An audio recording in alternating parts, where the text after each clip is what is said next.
اللہ علیہ وسلم کی سیرت مبارکہ ایک تسلسل کے ساتھ ہم بیان کر رہے ہیں، اور اس سیرت طیبہ کے بیان کرنے کا مقصد یہی ہے کہ ہم اللہ کے نبی صلی اللہ علیہ وسلم کی زندگی کو دیکھیں کہ اللہ کے نبی نے اس دین کے لیے، اس دین کی آبیاری کے لیے، اس دین کی نشر و اشاعت کے لیے کیسے اپنی جان کو مشکلات میں ڈالا، صحابہ کرام کو مشکلات میں، تکلیفوں میں رکھا، تاکہ یہ اللہ کا دین اس دنیا میں زیادہ سے زیادہ پھیل سکے۔ غزوہ خیبر کا ذکر ہوا تھا، اور جیسا کہ اس سے پہلے ہم نے یہ مذاکرہ کیا کہ اللہ کے نبی صلی اللہ علیہ وسلم کا قریش کے ساتھ ایگریمنٹ ہوا تھا کہ اس سال تو عمرہ کرنے کی اجازت نہیں دی جائے گی، لیکن ایک سال کے بعد مسلمان مکہ میں داخل ہوں گے اور 3 دن تک وہ مکہ میں رہیں گے، وہ عمرہ کریں گے اور اسلحے کے بغیر مکہ میں جو ہے وہ داخل ہوں گے۔ چنانچہ غزوہ خیبر کے بعد اب اللہ کے نبی صلی اللہ علیہ وسلم نے صحابہ کرام رضوان اللہ تعالی اجمعین کو حکم دیا کہ اب سال مکمل ہونے کو ہے، اب عمرۃ القضاء کیا جائے، جو عمرہ پچھلے سال رہ گیا تھا اس کی اب قضاء کی جائے۔ چنانچہ اب تقریباً 2000 تک صحابہ کرام رضوان اللہ تعالی اجمعین وہ اللہ کے نبی صلی اللہ علیہ وسلم کے ساتھ مکہ کی طرف روانہ ہوئے، اور ساتھ اسلحہ بھی لیا، ساز و سامان بھی لیا، ہدی کے 70 اونٹ بھی اللہ کے نبی صلی اللہ علیہ وسلم نے لیے، صحابہ کرام نے لیے، اور مکہ مکرمہ کی طرف روانہ ہوئے۔ جیسا کہ صلح حدیبیہ کے بعد اللہ جل شانہ نے سورہ مبارکہ نازل فرمائی تھی، اِنَّا فَتَحْنَا لَكَ فَتْحًا مُبِينًا، یہ مسلمانوں کی کھلی فتح صلح حدیبیہ۔ اور اس کے بعد اسلام کی دعوت، اسلام کا پیغام آفاقی بن چکا تھا، اور اب وہی مکہ جہاں پہ صحابہ کرام کو مارا جاتا تھا، روکا جاتا تھا، ٹوکا جاتا تھا، اللہ کے نبی صلی اللہ علیہ وسلم کے صحابہ کو وہاں سے ہجرت پہ مجبور کیا گیا، کبھی حبشہ تو کبھی مدینہ۔ اب یہ عالم، یہ منظر بھی اس دنیا نے دیکھا کہ اللہ کے نبی صلی اللہ علیہ وسلم حرم مکی میں داخل ہو رہے تھے اور قریش سارے منہ چھپائے مکہ چھوڑ کے باہر نکل رہے، سارے سرداران قریش وہ شرم کے مارے مکہ چھوڑ کر باہر نکل گئے، پہاڑوں پہ چڑھ گئے۔ اللہ کے نبی صلی اللہ علیہ وسلم وہاں پر طواف فرما رہے ہیں، حضرت عبداللہ اشعار پڑھ رہے ہیں اور رضیہ اشعار پڑھ رہے ہیں، کفار کے خلاف، مشرکین کے خلاف، شرک کے خلاف، بت پرستی کے خلاف۔ اور وہ جو مشرکین تھے سردار تو سارے ان کے بھاگ کے باہر نکل گئے، جو ان کے باقی لوگ تھے وہ وہاں پہ کھڑے یہ دیکھ رہے کہ یہی مسلمان جن کو ہم کلمہ اونچی آواز میں نہیں پڑھنے دیتے تھے، گھر سے باہر آواز آ جائے تو ہم ان کے گریبان پکڑ لیتے تھے، آج یہ ہمارے بتوں کو حرم میں، طواف میں، مطاف میں کھڑے ہو کے برا بلا گئے۔ اِنَّا فَتَحْنَا لَكَ فَتْحًا مُبِينًا۔ تو اللہ جل شانہ نے یہ مسلمانوں کو انعام عطا فرمایا کہ اللہ کے نبی صلی اللہ علیہ وسلم نے طواف فرمایا، سعی فرمائی، اپنا عمرے کے سارے جو ہے وہ ارکان ادا فرمائے، اور 3 دن تک اللہ کے نبی صلی اللہ علیہ وسلم نے مکہ مکرمہ میں قیام فرمایا۔ اسی دوران اللہ کے نبی صلی اللہ علیہ وسلم نے حضرت میمونہ رضی اللہ تعالیٰ عنہا سے نکاح فرمایا۔ اب دیکھیں، ہم لوگ بھی شادیاں کرتے ہیں، اور ہماری شادیاں کیسی ہوتی؟ ناچ گانا، یعنی کہ ہر طرح کا وہ کام جس سے ہم اللہ اس کے رسول کو ناراض کر سکتے ہیں، ہماری پوری کوشش ہوتی ہے کہ ہم اس شادی میں اللہ اور اس کے رسول کو، نعوذ باللہ، پوری کوشش ہوتی ہے کہ اللہ اور اس کے رسول کو ناراض کریں۔ ہندوؤں کی رسم ہے تو وہ اپنائیں گے، انگریزوں کا رسم و رواج ہے تو وہ اپنائیں گے، اللہ کے نبی صلی اللہ علیہ وسلم کے دین کو نہیں اپنائیں گے۔ اب حضرت میمونہ رضی اللہ تعالیٰ عنہ سے نکاح ہوا تو اللہ کے نبی صلی اللہ علیہ وسلم نے قریش کی طرف پیغام بھیجا اور ارشاد فرمایا کہ اگر تمہاری اجازت ہو۔ اب دیکھیں اللہ کے نبی صلی اللہ علیہ وسلم کتنا معاہدے کی پاسداری کر رہے ہیں کہ چونکہ یہ نکاح اور ولیمہ، لوگوں کی گیدرنگ، لوگوں کو جمع کرنا، یہ اس ایگریمنٹ میں شامل نہیں تھا، تو اللہ کے نبی صلی اللہ علیہ وسلم نے پیغام بھیجا سرداران قریش کی طرف کہ اگر تم اجازت دو تو میں مکہ میں اپنا ولیمہ کر لوں۔ اور اس کے پیچھے وجہ یہ تھی کہ جب مکہ میں ولیمہ کیا جائے گا تو جو عوام الناس ہے ان کو بلایا جائے گا، جو مشرک ہیں، جو صحابہ کے رشتہ دار ہیں۔ اللہ کے نبی صلی اللہ علیہ وسلم کا ارادہ تھا ان تمام لوگوں کو بلاؤں میں اپنے ولیمے میں، اور وہ میرے ولیمے میں شرکت کریں، مجھ سے بات کریں، میرا پیغام سنیں، میری دعوت سنیں۔ اور ان تک بھی اسلام کا اصل چہرہ، اسلام کی حقیقت، اسلام کا عقیدہ توحید کیا ہے، اسلام میں اللہ کے نبی کا مقام کیا ہے، بیت اللہ کیا ہے، یہ ساری چیزیں ان کے سامنے آ جائیں۔ اللہ کے نبی صلی اللہ علیہ وسلم نے تو اپنی شادی کو بھی کیا کرنا چاہا؟ دین کی دعوت کا ذریعہ بنانا چاہا۔ میں یہ نہیں کہتا کہ شادی آپ جنازوں کی طرح کریں کہ بالکل ماتم کسی آپ خوشی منائیں، جتنی اسلام نے اجازت دی ہے اتنی آپ خوشی منائیں، لیکن کوشش کریں آپ کی شادی بھی اللہ کے دین کا دعوتی پیغام بن جائے، سادگی کے ساتھ ہو، عاجزی کے ساتھ ہو، اور جن کو اللہ شان نے دیا ہے مال وہ خوب بڑا ولیمہ کرے۔ کوئی اس میں اللہ اور اس کے رسول نے منع نہیں فرمایا، لیکن اس میں غریبوں کو بھی بلائیں۔ بڑا برا ہے وہ ولیمہ جس میں غریب شامل نہ ہوں اور صرف سارے کے سارے امیر بیٹھے ہوں۔ غریبوں کو بلائیں، فقراء کو بلائیں، مساکین کو بلائیں۔ تو بہرکیف اللہ کے نبی صلی اللہ علیہ وسلم نے اجازت چاہی کہ ایسا اگر اجازت دی جائے تو حضرت میمونہ بنت حارث رضی اللہ تعالی عنہ ان کا اور میرا ولیمہ رستیبو یہی مکہ میں ہو اور میں سب لوگوں کی دعوت کروں۔ قریش نے اجازت نہیں دی تو اللہ کے نبی صلی اللہ علیہ وسلم نے اصرار بھی۔ حضرت خالد بن ولید رضی اللہ تعالیٰ عنہ اپنے بارے میں فرماتے ہیں کہ میں نے جب دیکھا کہ مسلمان مکہ کا طواف بیت اللہ کا طواف کر رہے ہیں تو فرماتے ہیں جب حدیبیہ کا موقع تھا پچھلا سال، تو اس وقت اللہ کے نبی صلی اللہ علیہ وسلم نماز پڑھ رہے تھے اور صحابہ کرام بھی ساتھ موجود تھے۔ تو فرماتے ہیں کہ جب میرے دل میں آیا کہ اب میں مسلمانوں پہ حملہ کر دوں یہیں سے اور ان کا صفایا کر دوں، تو فرماتے ہیں میں نے دیکھا کہ اللہ کے نبی صلی اللہ علیہ وسلم نے فوراً اپنی نماز تھوڑی جلدی کر دی۔ تو فرماتے ہیں اسی وقت میرے دل کو کھٹکا لگا کہ یہ کوئی عام شخص نہیں ہے، یہ جیسا ہم سمجھ رہے ہیں ویسا نہیں ہے، یہ اللہ کی طرف سے ان کو رہنمائی ہے کہ یہاں میں نے کسی سے کہا بھی نہیں، صرف دل میں سوچا اور وہاں حضور نے نماز اپنی جلدی کر دی اور مکمل کر دی۔ فرماتے ہیں یہ مجھے بڑا سخت کھٹکا لگا کہ یہ تو واقعی شاید اللہ کے رسول ہیں کہ اللہ جل شانہ ان کو ہر چیز سے مطلع فرما دیتے ہیں۔ فرماتے ہیں اگلا سال جب میں نے دیکھا کہ میں تو ان کے ساتھ جنگیں لڑتا آیا اور اب یہ بیت اللہ کا طواف کر رہے ہیں، فرماتے ہیں پھر بھی میرا دل تھوڑا نرم ہو گیا۔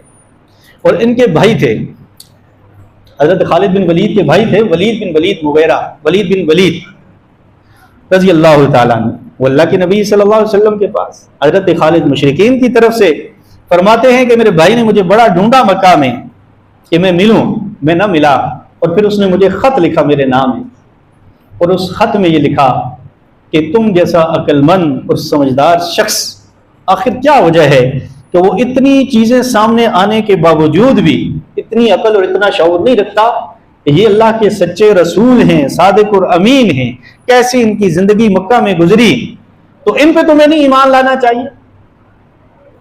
اور پھر فرماتے ہیں کہ خط میں لکھا تھا کہ حضور نبی کریم صلی اللہ علیہ وسلم تمہارے بارے میں پوچھ رہے تھے، اور حضور نے تمہارے بارے میں مکہ میں وہاں بیٹھ کے ارشاد فرمایا کہ خالد جیسا عقلمند اور سمجھدار انسان اگر ایمان لے آئے تو اسے بہت سے لوگوں پہ فوقیت دی جاتی اور اسے نمایاں کیا جاتا۔ حضرت خالد فرماتے ہیں کہ جب یہ میں نے خط پڑھا تو میرے تو رونگٹے کھڑے ہو گئے کہ میں تو تلواریں لے کر سامنے آیا، میں نے تو احد میں مسلمانوں کی کایا پلٹنے کی کوشش کی، وہ درے پہ حملہ کرنے والے حضرت خالد تھے، اور فرمایا حضور میرے بارے میں پھر بھی یہ جذبات رکھتے کہ خالد ایمان لے آئے، میں نے تو ان کے ساتھیوں کو شہید کیا، ان کو نقصان پہنچایا۔ حضرت خالد کا دل نرم پڑ گیا۔ فرماتے ہیں میں بڑے بڑے سرداروں کے پاس گیا، میں نے کہا بھائی میں تو ہتھیار پھینک دیے، حضور کے سامنے ہتھیار پھینک۔ فرماتے ہیں حضرت عثمان بن طلحہ رضی اللہ تعالیٰ وہ مسلمان نہیں ہوئے تھے، انہوں نے میرا ساتھ دیا، انہوں نے کہا میں بھی تیرے ساتھ چلتا ہوں، میں نے بھی ہتھیار پھینک دیے، میں سمجھ چکا کہ اللہ کے رسول ہیں، ہم نے کیا کچھ نہیں کیا ان کے ساتھ، پھر بھی ان کی رحم دلی، ان کی شفقت، ان کا ہمارے ساتھ نرم رویہ، میں حیران ہوں یہ کیسی شخصیتیں۔ حضرت عثمان بن طلحہ کو لیا، آگے گئے تو آگے راستے میں حضرت عمرو بن عاص رضی اللہ تعالیٰ عنہ وہ بھی راستے میں ملے، وہ مکہ کے عاقل کہے جاتے تھے، یعنی کہ سب سے سمجھدار اور ذہین فطین شخص۔ تو ان سے میرا کدھر جا رہے ہو؟ انہوں نے کہا میں بھی اسلام قبول کرنے جا رہا ہوں۔ حضرت خالد نے فرمایا اکیلے اکیلے؟ حضرت عمرو بن عاص فرمانے لگے کہ مجھے پتا ہے یہ قریش ضد اور ہٹدرمی میں ایمان نہیں لائیں گے، تو میں نے کہا ان کے اوپر اپنی عقل ضائع کرنے کی ضرورت نہیں، تو میں خود ہی اپنی سواری لے کر مدینہ کی طرف نکل پڑا۔ فرماتے ہیں جب حضرت خالد رضی اللہ تعالیٰ عنہ مدینہ کی طرف گئے، حضرت ولید بن ولید رضی اللہ تعالیٰ جو ان کے سگے بھائی تھے، وہ مدینہ سے باہر آئے، حضرت خالد کا استقبال کیا اور فرمایا کہ حضور تمہاری آمد سے بہت خوش ہیں، اور حضور فرما رہے ہیں کہ خالد کو جلدی سے میرے پاس لے آ۔ اللہ اکبر۔ حضرت خالد رضی اللہ تعالیٰ عنہ فوراً بھاگتے ہوئے اللہ کے نبی صلی اللہ علیہ وسلم کے قدموں میں حاضر ہوئے، اور جاتے ہی اللہ کے نبی کے چہرے کو دیکھا اور کلمہ شہادت پڑھا، اشہد ان لا الہ الا اللہ اشہد ان محمد رسول۔ اے اللہ کے رسول، آپ ہی اللہ کے رسول۔ فرماتے ہیں میں بڑا پریشان، بڑا نادم، اور میری آنکھیں بچھی ہوئی۔ حضور نے فرمایا خالد آج تو خوشی کا وقت ہے، پریشان کیوں ہو؟ خالد فرماتے ہیں میں نے کہا حضور خوشی تو ہے کہ میں ایمان لے آیا، لیکن جو کچھ میں نے سابقہ زندگی میں کیا، کیا مجھے اس کی معافی ملے گی؟ آپ میرے لیے مغفرت کی دعا فرما دیں۔ اللہ کے نبی صلی اللہ علیہ وسلم نے چاہا میں خالد اسلام سابقہ سارے کے سارے گناہوں پہ پانی پھیر دیتے، تم نے میرے صحابہ کو بھی شہید کیا، حملے بھی کیے، تلوار بھی اٹھائی، لیکن جب تم نے کلمہ شہادت پڑھ لیا، اس کلمہ شہادت میں اتنی قوت ہے، اتنی طاقت ہے، یہ عقیدہ توحید اتنا وزنی ہے کہ یہ سارے کے سارے گناہوں کی میل کچیل گند غلاظت کفر فسوق نفاق یہ ساری چیزوں سے زیادہ وزنی ہے، سب چیزوں کو مات دے دیتا۔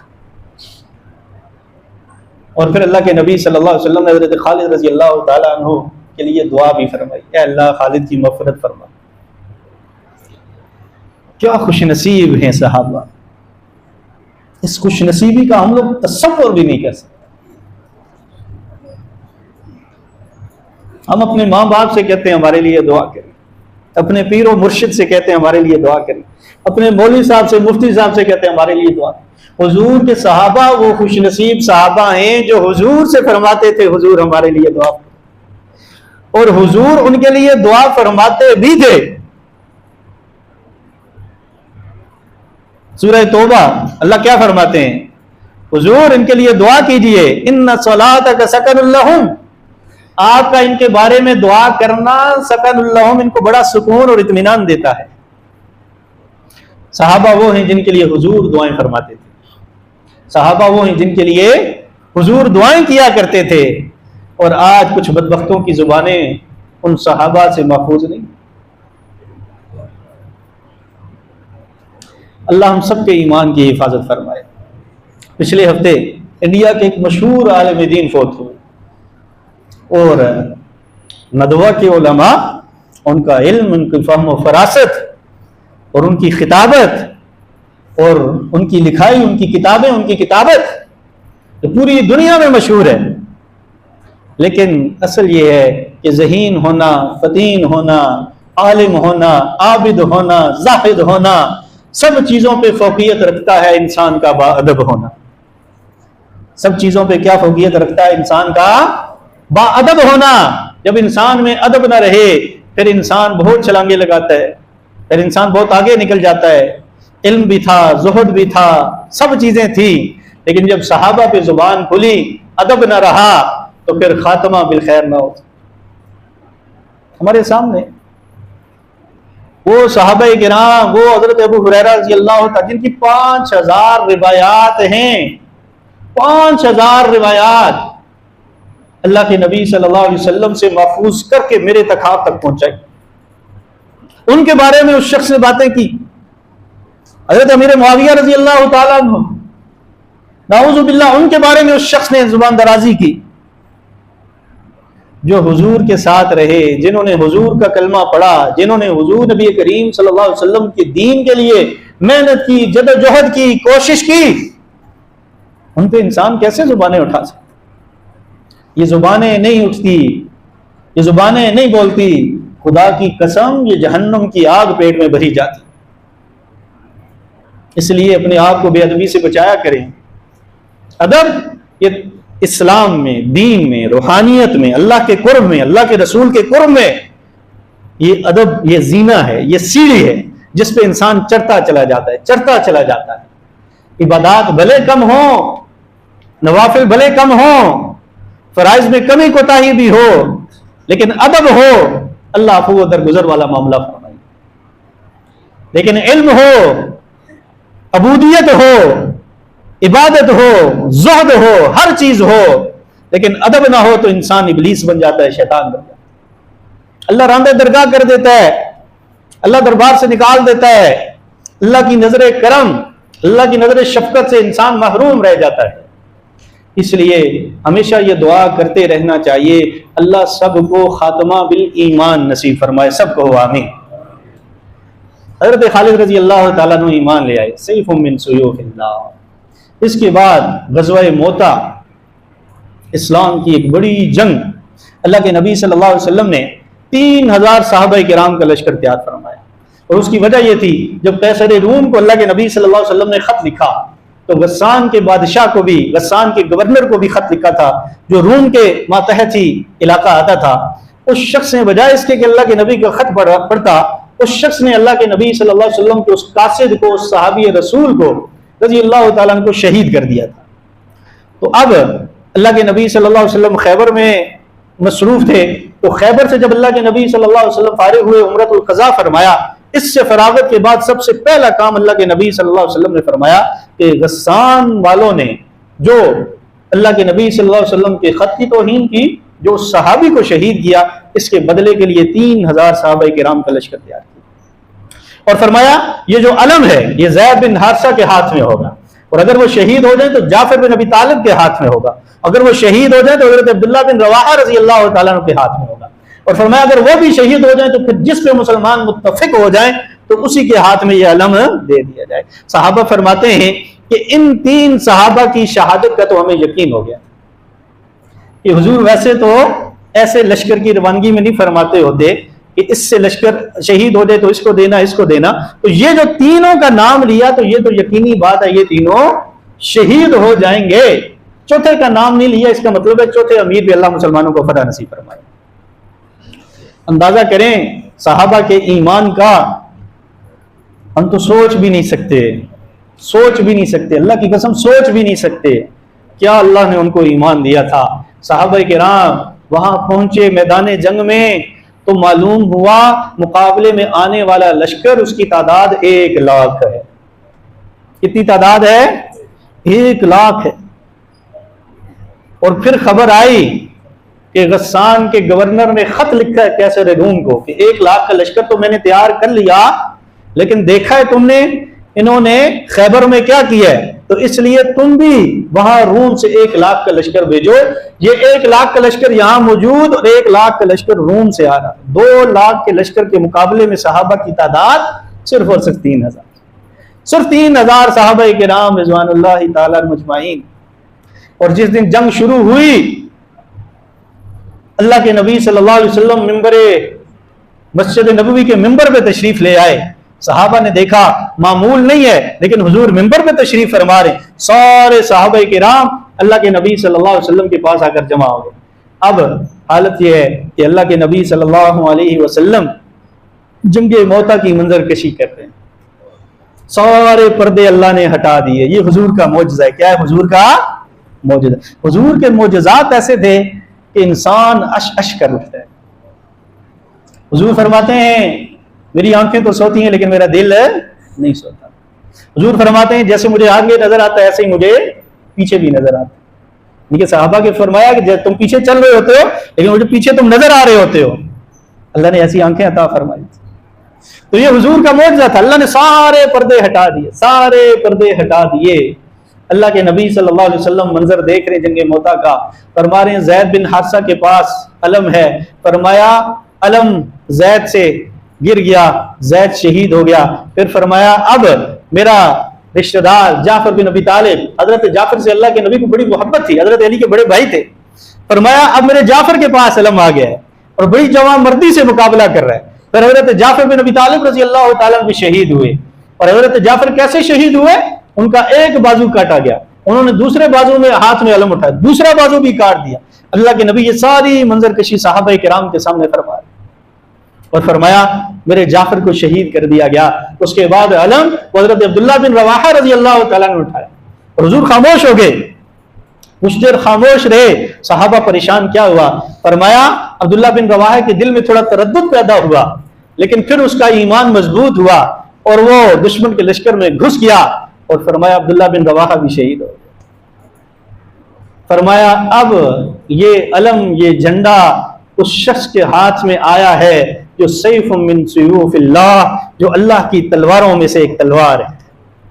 حضرت خالد فرماتے ہیں اس نے میری 9 تلواریں ٹوٹی جنگ موتا میں۔ کتنی؟ 9 تلواریں ٹوٹی، اور فرمایا یہ آخری تلوار تھی، یمنی تلوار جو میرے پاس باقی رہ گئی تھی۔ اور حضرت خالد تو جنگ کے ماہر تھے، فرماتے ہیں جب علم میرے ہاتھ میں آیا تو میں نے جنگ کا طریقہ بدل دیا۔ جنگ کے 5 لشکر ہوتے تھے چھوٹے چھوٹے، نہیں منا میں سرا، ایک آگے ایک پیچھے ایک قلب جو درمیان میں، فرماتے میں نے پورا لشکر الٹ دیا۔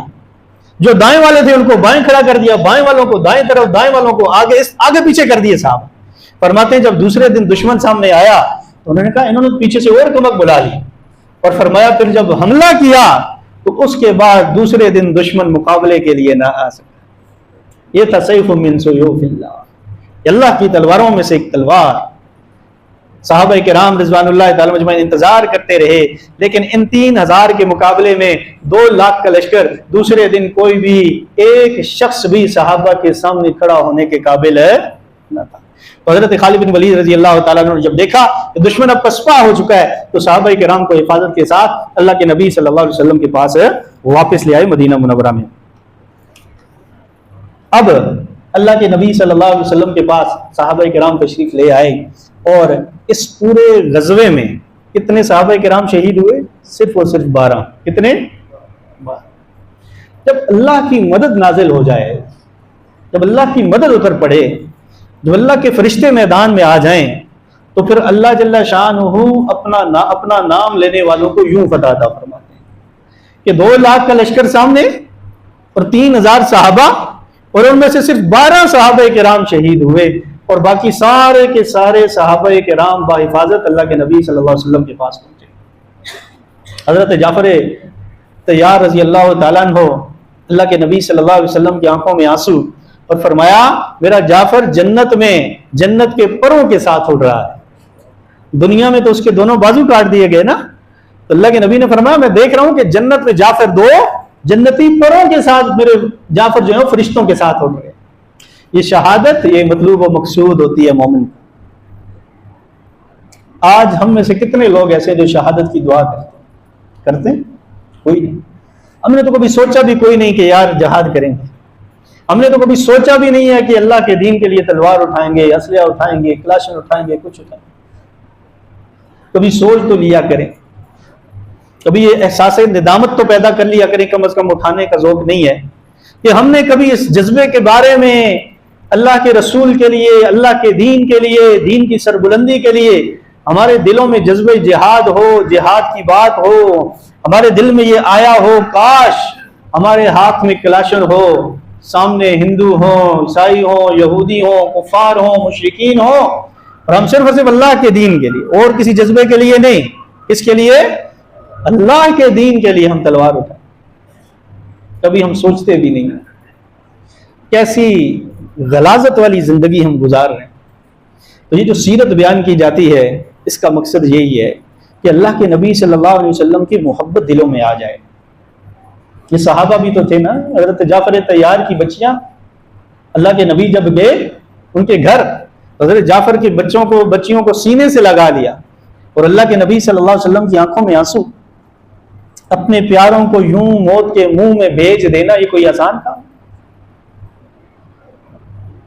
آپ صلی اللہ علیہ وسلم کے چچا زاد تھے نا، چچا زاد بھائی تھے حضرت جعفر بن ابی طالب، جناب ابو طالب کے بیٹے تھے، حضرت علی کے بڑے بھائی تھے۔ اللہ کے نبی صلی اللہ علیہ وسلم نے ان کے بچوں کو گلے سے لگایا، سینے سے لگایا، اور اللہ کے نبی صلی اللہ علیہ وسلم جب رونا شروع ہوئے تو اللہ کے نبی صلی اللہ علیہ وسلم کے رونے پہ حضرت جعفر کی اہلیہ فرماتی ہیں کہ میں سمجھ گئی کہ میرے خاوند اب اس دنیا میں نہیں۔ ان صحابیات نے اپنے سرتاجوں کو اللہ کے دین کے لیے قربان کیا، ان صحابہ کرام نے اپنے بچوں کو، اپنے بیٹوں کو، اپنی جوان اولاد کو اللہ کے دین کے لیے قربان کیا۔ خود اللہ کے نبی نے اپنے چچا زاد بھائی حضرت جعفر بن ابی طالب کو اللہ کے دین کے لیے قربان کیا۔ خود حضور نے کرب و بلا میں اپنے خانوادے کو شہید کروایا۔ میں نے اور آپ نے اللہ کے رسول کے اس دین کے لیے کیا کیا؟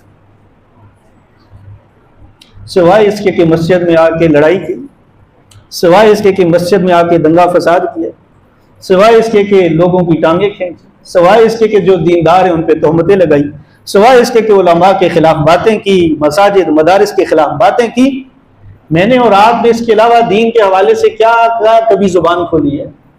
چھوڑو تلوار اٹھانے کو، چھوڑو اسلحہ اٹھانے کو، کبھی اس اللہ کے دین کے لیے کہیں زبان بھی کھولی ہے کہ یہ کام غلط ہو رہا ہے، شادی ایسے نہیں ہوتی، یہ جنازے کے بعد غلط رسومات ہیں، ایسے نہیں ہوتا، اللہ اس کے رسول نے شادی بیاہ کو، جنازے کو بڑا آسان، بڑا سستا کیا ہوا ہے؟